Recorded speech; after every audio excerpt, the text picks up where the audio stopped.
Yakobo wolo le he Sane. Wolo ni Yakobo ngmale eji nga we sote baba o ni ko dada shinle he ni abuana ke hanyumo gbeme ni egbe hwan jele mi fenle. Wolo malo le bo moden e ke wiemo sote wo nga na ke chon bo pe ni sa ke Kristofo ana wala ne koni amesusumo ke jemba atamo Kristofo ano. Ni bi sote ahe ni ewie na eta ni ana ametamo boni sa ke Kristofo na mele ekomeji ni namo ohia ka jemba papa ni ahebu amo ni je he susumo vimi he mo kayeli kenuchumo lile ke wiemo ni le ke dwemo be he wo lo ntemfe mo ke hishiba me kroko me akojomo sha twishito ke solimo wolo de mano miake nichumo eni ke he mo ke yeli nye he hia po nehi ye Kristofo ajamomi wolo e minjra mo ene mi mbote mo ye Klɛŋklɛŋ Yitso Klɛŋklɛŋ kuku eke he mo ke yeli ke nile ke dwemo no ye Klɛŋklɛŋ Yitso kuku ni je Enyɔ kata kuku pa anyono ohia ke ninamo no ye Klɛŋklɛŋ Yitso kuku nehu kata kuku nyuma ke kome ka no ye Klɛŋklɛŋ Yitso kuku nyuma ke Enyɔ kata kuku nyuma ke pa anyo no ni je Enumɔ wiemo le Enumɔ ke henuchumo no ye Klɛŋklɛŋ Yitso kuku ni je nyuma ke nehu kata kuku ni je nyuma Enyɔ ke pawo eno no se hia nkwamo he kokobo no ye Yitso Enyɔ Klɛŋklɛŋ kuku kata kuku ni je nyuma ke teno he mo ke yeli ke nichumo no hu ye Yitso Enyɔ kuku ni je nyuma ke Ejwɛ kata kuku ni je nyuma Enyɔ ke pa no no se Kristofo nyo lile no ye Yitso Etɛ Klɛŋklɛŋ kuku kata kuku nyuma ke pa anyono eke Kristofo nyo ke jele no ye Yitso Ejwɛ Klɛŋklɛŋ kuku kata Yitso Enumɔ kuku ni je pa no eke na gbe nga we srote no ye Yitso Enumɔ kuku ni je pa o kata kuku nyuma Enyono agbene nya ha wo bo Yakobo wolo le toe Klɛŋklɛŋ Yitso ngamo Yakobo ni je nyumo ke nuncho Yesu Kristo chunlole ma ya ha akuche nyuma ke Enyɔ ni egbe hwanle mi nganye he mo ke yeli ke nile mi nyemme keji akanye ye ni bi short epi amile nye boale mi she son eja ke nyele ake nye he mo ke yeli kale ke hie mi amoba ni nye ha nye hie mi amole agba enuchumo na ka wulashi koni nye hi ka wulashi nye yemu ni noko aka hwenye shika dini le he hie nyete mokole ekpa nyumo ni ha me fa na ewie moko hie le fai ni ahale shi ekpa fa ye he mo ke yeli mi ni eka je noko he wane eja ake wane je lole etamon shoke ni ko yo twa ake ya ake ba eja ake na kan gbomo ko aka susu ake na noko ye nu nchole den dwemo Enyɔ cheko fishi ye egbeku no ohia ke ninamo nyeme ni je humile ahwa ye no wo molemi shini achele ehwa ye hishiba lemi eja ake eba Ahwoi atamodwa mfofoi eja ake hulito shika je ndole ne ngla dwele ne fofoi le kpla shuoshi ne fele fitio na kan no ni achele hu hie ba akpata ye egbe ile ano ka ajo ogbomo ni mie hie ye ka minle eja ake ke akala na esale na wala kekere ni nunchole ewo me ni sumo lele hishiye hele keji ya akamukole eka ake nyumo minkami eja ake nyumole akale na efe fonhu ni ledi enche hu eka amuko shimo fe mole ledi enche kono ni gla lele ni laka lele kale no sele akonole ke ngohole efo isha ni eshale hu ke da egbenale efo gbele nyaka ha laka nyemi meni mismo dromo ni papa efe kenike ni hinke ulashi fenle nwejo ekplekioshi kejo nwen la chalengo moni meli chakemo lodun ni chakemo ke ba bele le de ncheso mo na eka no kwala wie mo le fowo kono wo fe tam ani bo ni la min krankran yi bi wie mo le numo ka fe mo no e wole menye me mani mismo mo fe mo he afi oya ke ni numo ehu mi shika wie mo ehu mi shika minfu eja aka gbomo minfu chunyu mo jale ni no e wole nye chira nyange mo ni chumo ka efon ni afi oketake ono fe nye hwia ninya ka heshiba ahira wie mo le ni atoye nye mi ni yo he wale ni aka ahire nye susuman ayiwala le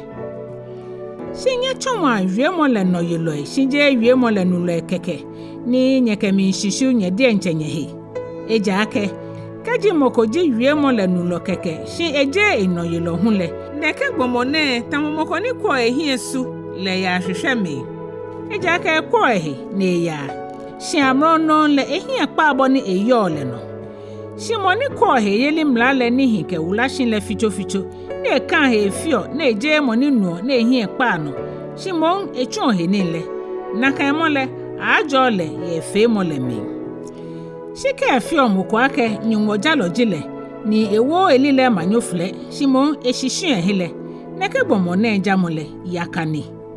nyumo jamo ni heche na eheba mu jiko ya nyumo chele hi ejiene aka mo asra wusan kon krafo ye amema ne hu le mi ni ekwa he no jogban ye jenemi nkoni ekawe he muji Yitso Enyɔ hia nkwa mo he kokobo minye mime nyeke me ahia nkwa mo aka hia wonu ncho Yesu Kristo ni janu nanu ncho le he mo ka yelile eja ake keji nunko ni wo shikaga ka ta de fefe babote nye pe hele ni ohia foko hu ni wa ta de tantan babote mi ni nye hia so mo ni wa ta de fefe ole ni nye ka elake bata he kwakwa ne ni ohia fole lele nye ka elake bole damo je alo bata mi na jana ye bie le anije ni anye ji oye nyete ni kojolo ni hi Ejwɛ mo fonji nye chomole minye mi meni mismo nye buatwe anije jenemi ohiafwe ni di ni acheme ye hemo kayeli gbefanle nyumbo e hala koni manchayeli ni ewo meni sumo lele shin ye hele achon ameno ni nyele nyeshu ohiafwe le hieshi anije ni acheme le yonye no wa ni ameno amegbla nyeke yakọ jomo hele anije ameno ameyu ogbe papa ni akeche onyele he fonle no ewole kajinye yekita ni jimla le mi oti ni ko ake somo na anyo tomobo no sumo bo die ncho hele no ye ngmalele na le no le nyemi fe jugba shikaji mi ahia nye kwole no le nyemi fe sha ni mlale kanya ake mlaton lo ye eja ake moni aye mla mo le fe no tete shi eton ye ko memi le eye fo ye fe mi eja ake moni ke ake ka fite gbla le eke hu ake ka agbegbomo ni ka fite gbla shi ogbo ogbomo le o chon mla ton lo nye wia ni nye fi anye ni ake me ni heyeli mla ake ba kojo ame eja ake kojo mo mi le moni na mobole anan le mobo na le yo kojo mo no kuni ni esha hemo kayeli ke ni chumoy minye me kaji moko ke ye hemo kayeli shi ebe ni chumoy le ese na moyo mi ani hemo kayeli le anya iwara ahire kaji nyemi nunko lo nyemi yoko nye ya ni na edangma ni nyete moko ke ame ake nye ya hejole mi ni ari ala ni aya ni nyetra shi eha me ni hia agbomochole mense na moyo he na ka no he mo kayeli hu ka ni chumo ebehile eji he mo kayeli ni egbo shi moko ake bolo ya he mo kayeli ni mile mi enu chumo e chomo mi o he mo kayeli ni nu chumo ebehile ni mi hu maja mi chumo ela mi machon o mi he mo kayeli le bolo he oyo ake nyumole mokomeni o fe jogba mumo efon jiun he oyo ni amehe popo aw yaka gbomo o ta ole ake hemo kayeli ni chumo behile hemo kayeli ni egbo ni lo woche Abraham le anije nu chumo ami ajabule beneke ebi Isaac yangme afoleshan la tene no le o na ka hemo kayeli ke enu chumo ele nye ni nuchumwela mi eje ni hemo kayeli le ye mule ni malele ni ko ake shi Abraham henyumo eye ni abuene jala hale lebami ni achale nyumo shenche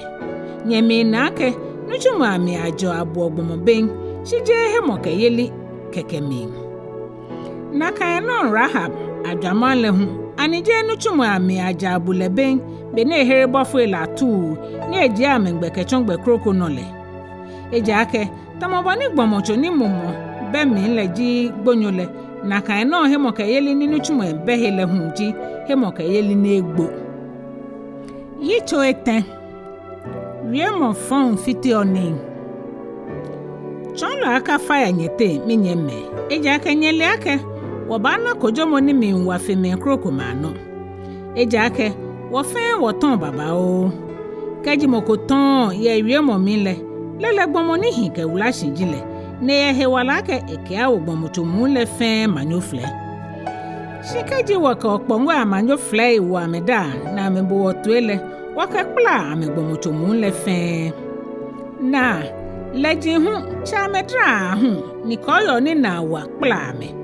shikudo bi bio ko keke ake kudo ame ke ya hefe he ni kudo chele sumo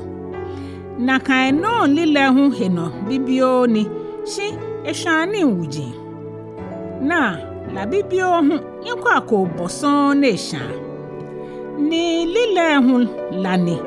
wo he ni la tenle lile ji ni shani ajemu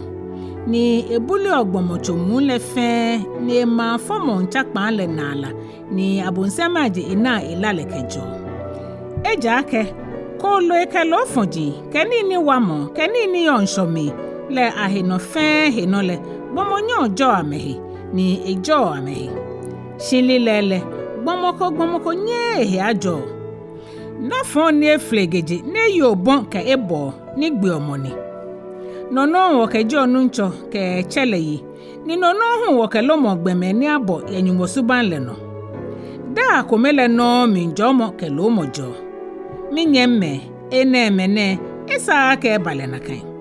aso nubuyo ne ebanuma ke nuni jo ke jo hinme komele no mi minyemme aso agbamicho anya mucho ibi awo alo wento awo agbami na kan nonke nwobunye numa aba nile ni jenwenle na moji nile lo kesanise kolo yenyete ekeje mba papa achon le denche enuchumwenle ye nile kpo fe momi shika wunga yeli fon kebe yenye twi mile nyeka hwa ninye male anyeshi anu kwalele neke nile ne je nweje shimo shikpo no ni hello na no ni mumwe foji ano ni eja ake hena wunga yeli kebe yole je sakasaka femo ke ni shani mfen yo shindile ni jenwenle kenkenle eheche no sele ehejo ehi ekashi ebu otue eyi obon ke mobonale ke yibi papai eji eni an efe osato shijale ibile hejole mi adun ya ha me ni fio ijole ninle Yitso Ejwɛ jele ke na anyobole nyumo nyeni egbetawi ke no mo eni yo nyete nleje je nyakono eni wota yenye heni la mi ejelo nye shonoko ninye na nye gbe ome ninye yawunga ninye ninye no ashe nye no ninye wota nye na noko eja ke nye pa hefai hu ninye na eja ke 5 fon nye pa koni nye ke nye kono ele akpata hie blan fiteloy nyele ake na anyoni ake jele bole nyumo nyeni lo no ewale mo fe mo ni sma ake ekejele abo na anyole echo nyumo henyelo alo nye susu ake yaka ni malele ko ake heko se mumo ni hion wo mi le diole she nyumo le ekun hewolo ana she draw he shibaloy no ewale nye ba anye he nye ha nyumo nye chi abonsangbe ni ejo nye na Ahwoi nye chi anye benka nyumo ni echi ebenkenye nye chuwa nye nijiahe nye esha feloe nye ha nye chuyahe achia nye dwemo enyonyo cheme nye raho anyehe ni nye ya nkomo ni nye fua nye ngola atwanko moyeli nye mi hye ho atwo glini femo nye ba nye hehie no nchole hie ne ewo nye no nye ka kojo a nye na ne me nye ka wia nye he anye me moni wia nye mi he alo e kojo anye mi le mlale ewi ehio ni mlale kojo ole shika o kojo mlale je mlale no elojio shi mlale kojo lo monjio moko meji mla wolo ke kojo lo moni yo he wale na ke here omo yi wala na ke pata amo hi ehunle shimbole na mojio na okojo na anyo nye ka hwanye fon awono agbene nye hu nye meni nye ko ake mene lo wo te mane mi lo mane mi ni wa ya fi kome eje ni wo yejira ni wo nase che nye le wo Sane meni ji nye walale eji la moni pu be fi oko ni kefe sele ilajio he wala samo akenye ko ake kaji nu nchole mensumo ni wo ya na walale no le wo fe ne lo ene shi agbenele nye wo nye he no ni nye hwa ne ke hwa na efele efonni no ewole moni le ipapa fe mo na efele e shaji no hale Yitso Enumɔ ni acheme shishula na agbe agbene nye ni acheme nye foa ni nye walele yare ho ani ni baba nye no lahiwo nye ni nye lale eshra nye tadele hu omlenge eye nye shika ke nye Ejwɛ Etɛ edon kanale ni amehe kanale le ayo dasi ashinye ni eye nye hewo jantamola nye bodwetri ye na agbe gbin lami na ni chule ni pon nye mojani le anyomowo ni nye ke ha amele mi mblo ni nikpa le la blo mole e babo teta anyomo le to ya nye ye ne na ni ye shipon le no ni nye bo ahwoi nye le nye twi ni ewo fo ke ha gbe egbin le nye buja lo le fo ni nye gbele echi nye gbe twi shime ke solemo no e wala nye meme nye mwe anye twi shi ke ashi nu nchole ba bele na okwa afonyo le me shipon le no ni ba ni jira wale ni egmo etuition ye he ke ashi obeyi no ni ena agbo na ke gbonyun mole nye hunye mwe anye tuishi ni nye na ahie no kamo ni nye damu ashishin eja ke nu nchole ba bele esheta nye ka domu a nchoe nye wowo anye he anye mime kona aka kojo nye na kojo le damoshi na ale na minye me nye ke gbale ni wie ye nu nchole gbe mi le afia mane hunu ke tuishi me no kwemono na wo bo me ni mi ame hiela ke me ni ajo ame nye nu yob hie mi amolehi ke bani nu nchole ha inagbe fe ha ija ke nu nchole mi chonle baba o ni na mabo shititri le mi nye mi me nye kaka kita nye kaka ake mi na wen alo mi na shipon alo nye kakita kroko shinye le afe ni nye dabi le afe dabi koni nye kagbe kojo momi nye te moko mi na amade hun lo esoli moko ena twi juno ela ije mo lalai nye te moko na hewale echa asafole mi onukpa eleke benwo ni ame fole mu ye nu nchole gbe mi ni ame soli ame hale ni sole mo ni je he mo kayiri mi le ahe la chele yiwa ni nu nchole ate leshi ni kaji efe eshale aka afale no ewole nye jaji anye no tomo ele nye chonchon anye he nye sole anye ha anye he nye he ata jalo sole mo ni mi nwale nye oni baba o ichun ela jigbo mo ade santamo wo no ne sole mo ko ni nu aka ne ni nu ene shipon le no afie tenkenyoje pa son ne se sole ni nu janwen hweshi ni shipon le bani anya mi me keji nyete moko dugbe keja no kwalele mi ni moko mi npalele kunle ele ake oni pale shafe lo kejo egbedun mi le ehere gbedun lo le susuma yi wala keje gbele mi ni eha esha epi ano Yakobo Wolo le ina agbe ne